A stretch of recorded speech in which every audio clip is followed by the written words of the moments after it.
এখনো তেজ বেশি তো এই জন্য এত গরম গরম কথা।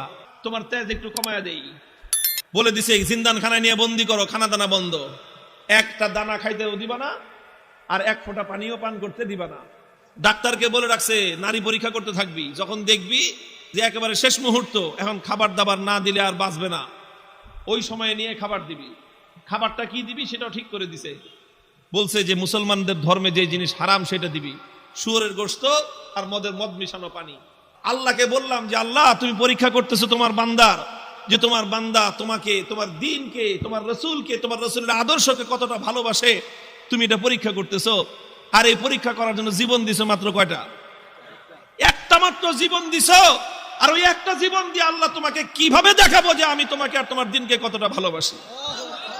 তুমি আমাকে 1000 জীবন দান করতা, একটা একটা করে জীবন তোমার জন্য উৎসর্গ করে তোমার বান্দা আব্দুল্লাহ বিন হুযাফা দুনিয়ার সামনে প্রমাণ করে দিত ঈমানদারের কাছে ঈমানের দাম কত বেশি। উলামায়ে কেরাম, আহলে হক, হকের ঝান্ডাবাহীরা যদি হকের উপর অটল আর মজবুত থাকে, আল্লাহর পক্ষ থেকে সাহায্য আসে, প্রতিপক্ষ মাথা নত করতে বাধ্য হয়। সাহাবী যুগের ছোট্ট একটা ঘটনার উদ্ধৃতি দিই। হযরতে আব্দুল্লাহ ইবনে হুযাফা রাদিয়াল্লাহু তাআলা আনহু, আল্লাহর নবীর একজন সাহাবী, তিনি এক যুদ্ধে নেতৃত্ব দিচ্ছিলেন একটা ছোট বাহিনীর। ঘটনাচক্রে রোম সম্রাট সে ওই বাহিনীটাকে গ্রেফতার করে ফেলল। আল্লাহর নবীর সাহাবী আব্দুল্লাহ বিন হুযাফা রাদিয়াল্লাহু আনহু সহ প্রায় 50 জনের মুসলমানদের একটা কাফেলা বন্দী হয়ে গেল। এখন রোম সম্রাটের ইচ্ছা হলো মুসলমানের ঈমান পরীক্ষা করবে আর যে কোনো মূল্যে মুসলমানকে ইসলাম থেকে দূরে সরাবে। এই জন্য প্রথমে আব্দুল্লাহ বিন হুযাফাকে ডেকে নিয়ে অফার দিল, অফার লোভ দেখাইলো, বলল তুমি ইসলাম গ্রহণ করো, বিশাল অপ্রতিরোধ্য বিশাল সাম্রাজ্য, পৃথিবীর সুপার পাওয়ার রোম সাম্রাজ্যে তোমাকে বিশাল বড় ক্ষমতাবান পদ দিয়ে দিব, মন্ত্রিত্ব দিয়ে দিব, আর আর তোমাকে আমার মেয়ে বিয়ে দিয়ে দিব। পরবর্তীতে তুমি রাজবংশের নিয়ম অনুযায়ী দেখা যাবে তুমি সম্রাট হয়ে যেতে পারো, বিশাল এলাকার দায়িত্ব তোমাকে এখনই দিয়ে দিব, কিন্তু শর্ত হলো তোমাকে তোমার ধর্ম এবং আদর্শ ছাড়তে হবে। এই কথা যখন বলেছে, আব্দুল্লাহ ইবনে হুযাফা রাদিয়াল্লাহু আনহু রাগে ক্ষোভে অগ্নিশর্মা হয়ে, কোন কোন বর্ণনার মধ্যে এসেছে রোম সম্রাটের দরবারে দাঁড়িয়ে রোমান সম্রাটকে তিনি লক্ষ্য করে বলেছেন, ইয়া কালবার রোম, হে রোমের কুকুর। রোমের সম্রাট যখন তাকে ধর্ম ত্যাগের, ইসলাম ত্যাগের পরামর্শ দিয়েছে, তখন তিনি রোম সম্রাটের রাজ দরবারে দাঁড়িয়ে সম্রাট বলে নয়, রোমের কুকুর বলে সম্বোধন করে বলেছেন, মুসলমানের ঈমান এত কম দামি জিনিস না। সম্রাট মনে করলো শরীরে এখনো তেজ বেশি তো এই জন্য এত গরম গরম কথা, এত গরম গরম কথা, তোমার তেজ একটু কমায়া দেই বলে দিছে, জিন্দান খানায় নিয়ে বন্দি করো, খানা দানা বন্ধ, একটা দানা খাইতেও দিবা না আর এক ফোঁটা পানিও পান করতে দিবা না। ডাক্তারকে বলে রাখছে নারী পরীক্ষা করতে থাকবি, যখন দেখবি যে একেবারে শেষ মুহূর্ত, এখন খাবার দাবার না দিলে আর বাঁচবে না, ওই সময়ে নিয়ে খাবার দিবি। খাবারটা কি দিবি সেটাও ঠিক করে দিছে, বলছে যে মুসলমানদের ধর্মে যে জিনিস হারাম সেটা দিবি, শুয়োরের গোশত আর মদ মিশানো পানি। ঠিক তাই হয়েছে। আব্দুল্লাহ বিন হুযাফা সহ না খেতে খেতে যখন মরণাপন্ন প্রায়, তখন একেবারে জীবন বাঁচানোর জন্য তাদেরকে খাবার দেওয়া হয়েছে। খাবার কি? শুয়োরের গোশত আর মদ মিশানো পানি।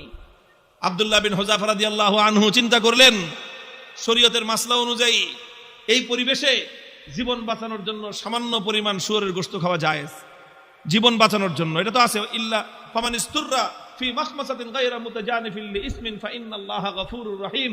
একজন মানুষ যদি এমন হয়ে যায় যে কোনো হালাল খাদ্য নাই, হারাম খাদ্য ছাড়া হালাল কোনো খাদ্য নাই, এখন না খেলে জীবন বাঁচবে না, সেই সময়ে জীবন বাঁচানোর জন্য সামান্য পরিমাণ হারাম খাদ্য গ্রহণ করা কি, এটা হলো মাসলা। কিন্তু উনি চিন্তা করলেন এখন তো শুধু হালাল হারামের প্রশ্ন না, এখন প্রশ্ন হলো মুসলমানের ঈমানের আত্মমর্যাদা বোধের প্রশ্ন। আজকে যদি আমি হারাম খাবার খাই তাহলে রোম সম্রাট বলবে দেখছি মুসলমানের ঈমানের শক্তি কতদূর। এই সময় মাসলা ভিন্ন। এরকম পরিস্থিতি যদি কারো হয় তাহলে মাসলা ভিন্ন। খাবার খাওয়া হালাল জীবন বাঁচানোর জন্য, এটা যেরকম মাসলা, আর কেউ যদি হারাম খাবার না খেয়ে মৃত্যুকে আলিঙ্গন করে নেয় তাহলে সেই মৃত্যু হলো আফজালুস শাহাদা, সর্বশ্রেষ্ঠ শহীদি মরণ। আব্দুল্লাহ বিন হুযাফা চিন্তা করলেন এখন মাসলা দুইটা আছে, একটা হলো ফাঁক ফোকরের রাস্তা, আমি এখন হারাম খেয়ে জীবন বাঁচাতে পারি, আরেকটা মাসলা কি, আমি যদি আমার জীবনকে উৎসর্গ করে দেই আমার একজনের জীবন যাবে কিন্তু কিয়ামত পর্যন্তের জন্য রোম সম্রাটের দরবারে ইসলামের ঝান্ডা সমুন্নত হয়ে যাবে। সম্রাট বলবে যে মুসলমানের ইমান বাপরে বাপ, জীবন যেতে পারে কিন্তু মুসলমান ইসলামের গৌরব ভুলুণ্ঠিত হতে দেয় না। তিনি খান নাই, লাথি মারছেন একটা, এক লাথিতে সমস্ত শুয়োরের গোশত আর মদের পাত্রগুলো ভেঙ্গে চূর্ণ বিচূর্ণ হয়ে গেছে। এখন সম্রাট ডাক্তার কয় কিরে তুই না কইলি জীবন বলে বাঁচবে না, তেজ দেখি এখন অত। ডাক্তার কয় আমাদের ডাক্তারি মতে তো এত তেজ থাকার কথা না, এটা তো ডাক্তারি মতের তেজ না, এটা তো ইমানি তেজ। এই তেজ এটা শরীরের তেজ না, এটা রূহের তেজ। এটা শরীরের শক্তি না, এটা আত্মার শক্তি। যে ইমানদার আল্লাহর ইমান, আল্লাহর উপর আস্থা এবং ভরসাকে দুনিয়াদারদের সামনে মাথা উঁচু করে দাঁড় করাবার চেষ্টা করে, আল্লাহ পাক তার আত্মার মধ্যে অফুরন্ত শক্তি দান করেন।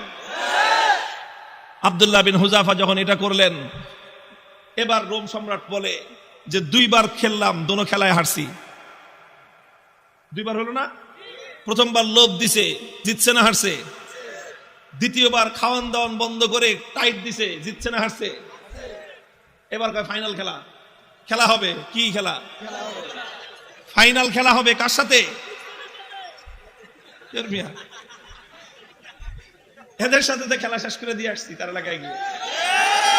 ওখানে কোনো খেলা নাই, এখানে তো অফার করেছি আসো, আমাদের দুয়ার সবার জন্য উন্মুক্ত, বন্ধুত্বের হাত প্রসার করে দিয়েছি আমরা। তোমরা ভুল করতে পারো, আমাদের দায়িত্ব হলো তোমাদের ভুল শুধরে দেয়া। রোম সম্রাটের সাথে খেলা হবে আব্দুল্লাহ বিন হুযাফার। একজন হলো সম্রাট, আরেকজন তার একজন বন্দী, তার জিন্দানখানার কয়েদি, আরেকজন সম্রাট। খেলা হচ্ছে ফাইনাল খেলা। রোম সম্রাট বলল এবার একদম দেখবো চূড়ান্ত যে ইমানের তেজ কোন পর্যন্ত হয়।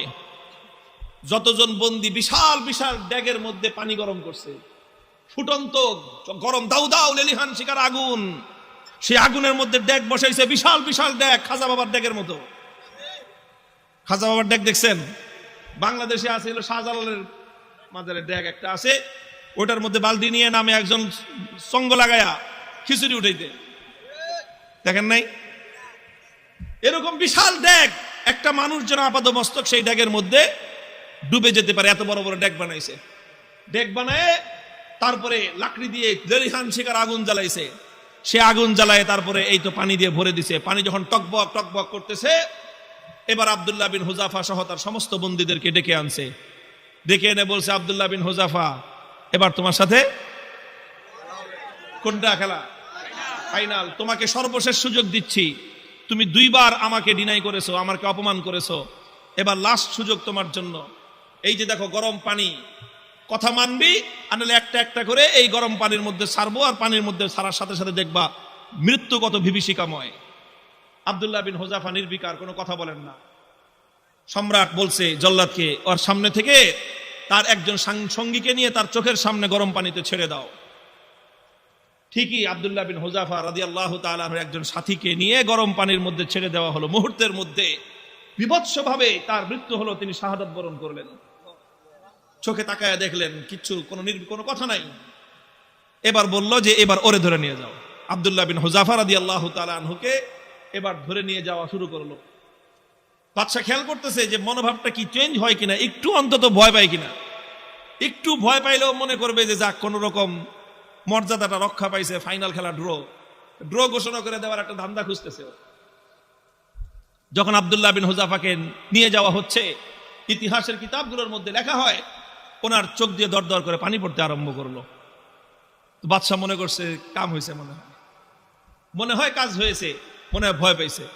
এবার ডাক দিছে, এই ফিরে আনো ফিরে আনো। জিজ্ঞেস করতেছে কি ব্যাপার, ভয় পাইছো? যদি ভয় পেয়ে থাকো সারেন্ডার করো, এখনো তোমার জন্য সে আমার অফার অব্যাহত আছে। তুমি তোমার ধর্ম ছেড়ে আমাদের দলে যোগ দাও, সঙ্গে সঙ্গে আমি তোমাকে রোম সাম্রাজ্যের বিশাল ক্ষমতাবান পদ দিব তোমাকে। আর যদি না মানো তাহলে তোমাকে কিন্তু খালি চোখের পানি দেখে আমি ছাড়বো না, তোমাকে গরম পানির মধ্যে নিক্ষেপ করে নির্মমভাবে তোমাকে হত্যা করব। আব্দুল্লাহ বিন হুযাফা বলেন যে কারে তুমি কি মনে করছো? মনে করছো এই মৃত্যু দেখে ভয় পেয়েছি? না না, তোমার এই মৃত্যুর এই বিভীষিকা দেখে আমি ভয় পাই নাই। তাহলে কান্দো কেন? পরে কান্দি, চোখের আমারে পানি, হে রোম সম্রাট তোমাকে দেখাবার জন্য নয়, আমার চোখের অশ্রু তো দুনিয়ার কোন মানুষকে দেখাবার জন্য নয়, আমি আমার জীবন সায়ান্নে মৃত্যুর মুখোমুখি দাঁড়িয়ে আমার রব্বুল আলামিনকে দেখানোর জন্য দু ফোঁটা তপ্ত অশ্রুর নজরানা তার কদমে পেশ করলাম। আল্লাহকে বললাম যে আল্লাহ, তুমি পরীক্ষা করতেছো তোমার বান্দার, যে তোমার বান্দা তোমাকে, তোমার দ্বীনকে, তোমার রাসূলকে, তোমার রাসূলের আদর্শকে কতটা ভালোবাসে, তুমি এটা পরীক্ষা করতেছো। আর এই পরীক্ষা করার জন্য জীবন দিছো মাত্র কয়টা? একটা মাত্র জীবন দিছো। আর ওই একটা জীবন দিয়ে আল্লাহ তোমাকে কিভাবে দেখাবো যে আমি তোমাকে আর তোমার দ্বীনকে কতটা ভালোবাসি? তুমি আমাকে 1000 জীবন দান করতাম, একটা একটা করে জীবন তোমার জন্য উৎসর্গ করে তোমার বান্দা আব্দুল্লাহ বিন হুযাফা দুনিয়ার সামনে প্রমাণ করে দিত ঈমানদারের কাছে ঈমানের দাম কত বেশি। তো এই জন্য কান্দি বেটা, আহাম্মক জানি কথাটা। তুই মনে করছিস যে মুসলমান জীবনের মায়ায় কান্দে? আরে মুসলমান তো বিশ্বাস করে যে যতদিন বেঁচে আছি ততদিন কষ্টে আছি, আল্লাহর জন্য জীবন দিব আর জান্নাতে যাব। কি বলেন? সন্দেহ আছে? আল্লাহর জন্য জীবন দেওয়ার মধ্যে আর জান্নাতের মধ্যখানে কোনো দূরত্ব নাই, কোনো দূরত্ব নাই। তুমি জীবন দিবা আল্লাহর জন্য আর জান্নাতে যাবা। তাহলে ভয় কারে দেখাও মিয়া? আমার কাছে একটা জিনিসই আমার বুঝে আসছে যে বেটা, তোমরা যদি বাতিলের উপর থেকে নমনীয় না হতে পারো, আমি হকের উপর থেকে নমনীয় কোন দুঃখে হব? হযরত ওমরের থিওরি ছিল যে আলাইসা কাতলাহুম ফিন্নার ওয়া কাতলানা ফিল জান্নাহ। হযরত ওমর রাগে ক্ষোভে হুজুর সাল্লাল্লাহু আলাইহি ওয়াসাল্লাম এসে বলতেছে যে হুজুর আচ্ছা কোন তো থিওরিটা এটা কিনা, যে বেঈমানরা মরলে জাহান্নামে যাবে, ঈমানদাররা মরলে জান্নাতে যাবে, কথা ঠিক আছে না হুজুর? হযরত ওমর যখন এই কথা কয়, হুজুর কয় তোমার কথাটা তো ঠিকই আছে, যে ওরা মরলে জাহান্নাম, আমরা মরলে জান্নাত। কয় হুজুর তাইলে আবার 3 নম্বর কথা কি? ফালামা নুতি হাযিহি দানিয়াতা ফি দীনিনা। বেঈমান যদি নমনীয় না হতে পারে, মরলে জাহান্নামে যাবে, তাহলে আমি মরলে জান্নাতে যাব, আমি নমনীয় হব কেন?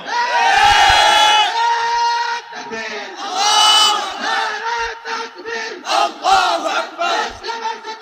হুশিয়ার সাবধান, ইসলামের শত্রুরা। আরে বেঈমানরা যদি বাতিলের পথ ছাড়তে না পারে, ঈমানদাররা হকের পথ ছাড়বে কেন? কথার মধ্যে কোনো ভেজাল আছে? হিসাব কিতাব তো ক্লিয়ার, কথা তো পরিষ্কার এখানেই, যে এখানে নমনীয় তো তোমাকে হতে হবে, আমি কেন নমনীয় হব? যেখানে তুমি বাতিলের উপর, আমি হকের উপর, তুমি বদ্দীনের উপর, আমি দ্বীনের উপর, তুমি কোরআনের বিপক্ষে, আমি যখন কোরআনের পক্ষে, নমনীয় তোমাকেই হতে হবে, আমার নমনীয় হওয়ার কোনো স্কোপ নাই। হযরত আব্দুল্লাহ বিন হুযাফা রাদিয়াল্লাহু তাআলা আনহু যখন এই কথা বললেন, আরে বেটা জীবন তো একটা আছে দেখে একটা দিতেছি, জীবনে 1000টা থাকলে 1000টা দিয়ে প্রমাণ করতাম যে ইসলাম এবং ঈমানের দাম কত। এই কথা যখন বলছে, তখন বাদশাহ কয় যে এটা তো মানুষ না, মানুষ কি এরকম হয় নাকি? আরে মৃত্যুর মুখোমুখি দাঁড়িয়ে মৃত্যুকে আলিঙ্গন করার জন্য পাগল, কয় জীবন একটা আছে দেখে একটা দিতেছি, 1000টা থাকলে 1000টা দিতাম। এখন তো ওর দিলের মধ্যে ভয় ঢুকে গেছে। আল্লাহ পাক রব্বুল আলামিনের পক্ষ থেকে সাহায্য আর নুসরত আসা শুরু হয়ে গেছে। আল্লাহ পাক বাতিলের অন্তরের মধ্যে ভয় এবং ভীতির সঞ্চার করে দিয়েছেন। এখন বাদশা মনে করা শুরু করছে যে এটা মানুষ না, এটা অন্য কিছু, এটা অন্য কিছু হবে। এখন ওরে যদি আমি শাস্তি দেই, মারি, তাহলে আমি নির্বংশ হয়ে যাব, এরকম একটা ভয় ওর মনের মধ্যে আসছে। এখন চিন্তা করতেছে, এখন ছাইরা দে মা, ভিক্ষা চাই না, এই অবস্থা হয়েছে। এখন সে রাস্তা খুঁজতেছে যে কেমনে এখন এর থেকে বাইচা আসা যায়। এখন যদি আব্দুল্লাহ বিন হুযাফাকে এমনি মুক্তি দিয়ে দেয়, নিজের মান মর্যাদা যা আছে, প্রেস্টিজ সব বেলুনের মতো ফুটো হয়ে যাবে। এখন বলে যে ঠিক আছে, ঠিক আছে, তোমার কিচ্ছু করা লাগবে না, ঈমান ছাড়া লাগবে না, ইসলাম ছাড়া লাগবে না, কোনো কিছু করা লাগবে না, তুমি শুধু একটা কাজ করো, আমার কপালের মধ্যে একটা চুমা দিয়ে দাও, তোমাকে ছেড়ে দিব। আব্দুল্লাহ বিন হুযাফা বলেন, শুধু আমাকে একা ছাড়বা না, আমার 50 জন সাথী সঙ্গী সবাইকে ছাড়বা। না, খালি 50 জন না, তুমি যদি আরো নাম কর, ওগুলি সব ছেড়ে দিন। তিনি চিন্তা করেন আল্লাহর পক্ষ থেকে নুসরত আসছে, আল্লাহর পক্ষ থেকে সাহায্য এসেছে। আল্লাহ পাক একজন বন্দির সামনে একটা সম্রাটের মাথা নত করে দিয়েছেন। কুদরত কার হাতে? ফাইনাল খেলায় জিতছে কে? কে জিতছে? হযরতে রাসূলের সাহাবী জিতেছেন, সম্রাট পরাভূত হয়ে গেছে। কথা বলেন ঠিক না বেঠিক? তিনি চিন্তা করলেন যে আমার একটা কাজ, এই কাজের দ্বারা তো ইসলামের গৌরব নষ্ট হবে না, আর সঙ্গী সাথীদের জীবন বেঁচে যাবে। ঠিক আছে, তাও ওনার আত্মমর্যাদা এতটা বেশি যে সরাসরি কাফেরের কপালে চুম্বন দিবেন, আত্মমর্যাদায় বেঁধেছে। কাফেরের কপালে নিজের পাঞ্জাবির আস্তিন রাখছেন, আস্তিন দেখে নিজের পাঞ্জাবির হাতের উপর চুম্বন করেছেন। বাদশা করে যেমনি হোক সম্মানটা তো বাঁচছে আমার, কোন রকম তো বাঁচছে। আমি খালি বলতে পারলাম যে না না না আমি হারি নাই, হুযায়ফার সাথে আমার একটা মিউচুয়াল আন্ডারস্ট্যান্ডিং হয়েছে, সেইভাবে কাম হয়েছে। বাস সব বন্দীদেরকে মুক্তি দিয়ে দিয়েছেন। এই খবর যখন খলিফা ওমরে ফারুক রাদিয়াল্লাহু তাআলা আনহুর কাছে গেছে, তিনি সাহাবায়ে কেরাম বড় বড় সাহাবীদেরকে নিয়ে অগ্রসর হয়ে আসছেন যে আব্দুল্লাহ বিন হুযাফাকে সংবর্ধনা দেওয়ার জন্য, যে আব্দুল্লাহ বিন হুযাফা তুমি এবং তোমার 50 জন সঙ্গী আজ রোম সম্রাটের দরবারে আল্লাহর দ্বীনের ঝান্ডা যেভাবে সমুন্নত করেছো, আল্লাহর দ্বীনের গৌরব, মুসলিম জাতির মর্যাদা সমুন্নত করেছো, গোটা মুসলিম উম্মার দায়িত্ব আর কর্তব্য হয়েছে এখন তোমাকে সম্মান জানানো। এই জন্য আমি স্বয়ং খলিফা তোমাকে ইস্তেকবালের জন্য সামনে অগ্রসর হয়ে আসছি। মুহতারাম হাজিরিন, উলামায়ে কেরামকে বলি আর আলেমদের সাথে যারা আছেন তাদেরকে বলি, হকের উপর অটল থাকতে হবে। জীবন যাওয়া না যাওয়াটা বড় প্রশ্ন নয়, বড় প্রশ্ন হলো আমার জীবনটা হকের পথে গেল কিনা। জীবনের শেষ মুহূর্ত পর্যন্ত ইসলামকে, আল্লাহর দ্বীনকে বিক্রি করে ব্যক্তিগত স্বার্থ উদ্ধার করা যাবে না। আল্লাহ পাক তৌফিক দান করেন, আমিন বলেন।